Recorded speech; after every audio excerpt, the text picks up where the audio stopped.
I'm joined today by Millie Cook, political correspondent at The Independent, and Lettice Bromowski, reporter at Mail Online. Very good morning to both of you. Lovely to see you both. And we are kicking off with The Guardian, aren't we, Lettice? And this is an interview that the Chancellor has given to the newspaper. And that headline, it sounds quite dramatic, but it's what a lot of people have been speculating about for some time, particularly this week. Yeah, exactly. It's been a bit of a tough week for the Chancellor, to say the least. But yeah, now it seems like they're going to have another U-turn.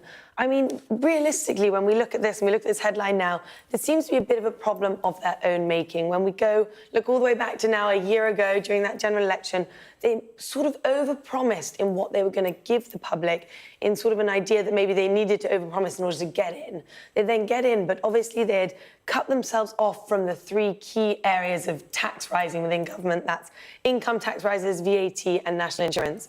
And so as soon as they'd done that, they'd sort of cut off their main supply. And now, over these past few weeks, we've seen U-turns in things like welfare reforms. That means that's £5 billion more that the government's going to have to find from somewhere.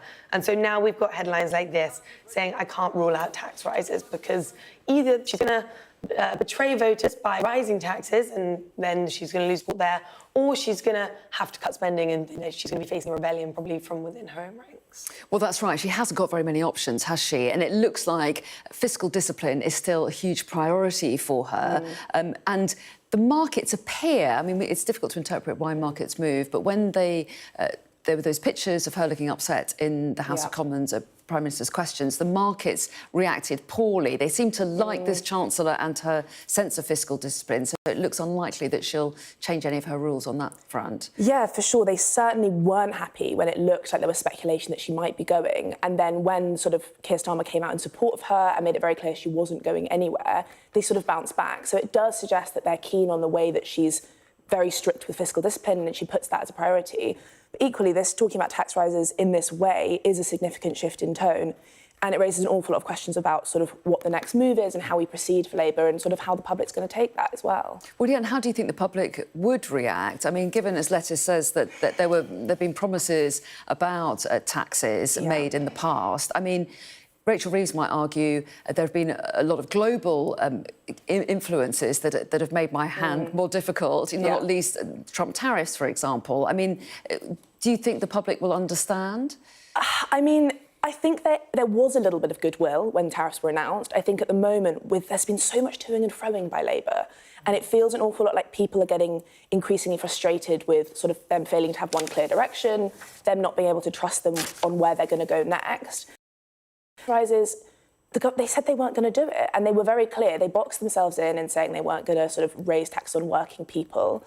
And then even at the last budget, they raised taxes, they raised income tax, they raised national insurance, for employers, which some people felt like in itself was a manifesto break. So I think there was limited patience left, really. Would you agree with that? I would completely agree. The public is incredibly weary of constant tax rises. And again, Labour positioned themselves on this ticket of change. We're going to make you feel better off, more money in your pocket. And frankly, the poll ratings a year on are showing that people don't feel better off. People are still struggling. And I mean, they're hanging around the low 20s right now in terms of favourability.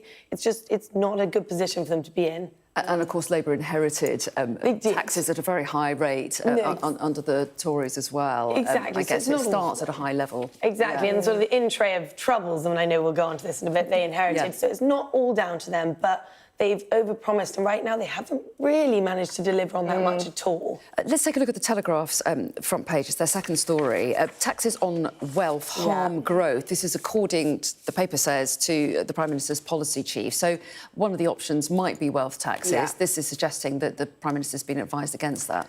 Yeah, so Labour MPs are sort of left-wing Labour MPs more so than others are suggesting that wealth taxes might be a good option to pursue. They've been calling for it for a while, but especially in the wake of the £5 billion U-turn on welfare, there was an increasing call for wealth taxes to pay for it.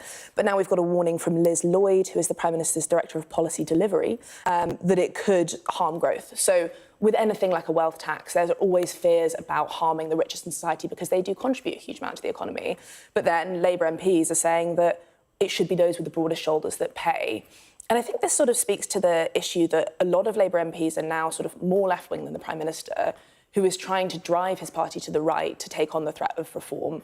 And what we saw last week with the welfare vote was him being sort of pushed around by his own MPs who believe that the Labour might be too right-wing.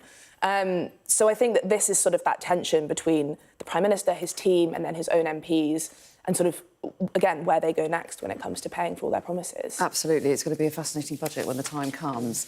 Let us take us on to the front of the Daily Mail. And you have referred to this, really, in looking back over the last year and promises made at the election and now 1 year on today from Keir Starmer taking office, a lot of reflections on whether those promises have been kept or not.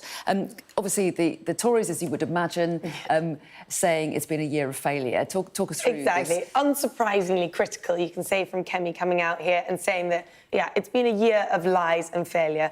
I mean, that is quite rich coming from the Tories. What we were just saying, they did have 14 years in power to sort of sort things out, as you could say, and Labour inherited a huge in-tray of problems that most governments would struggle to manage, whether that's the sort of international scene, immigration, the economy, all of those things they've had to deal with.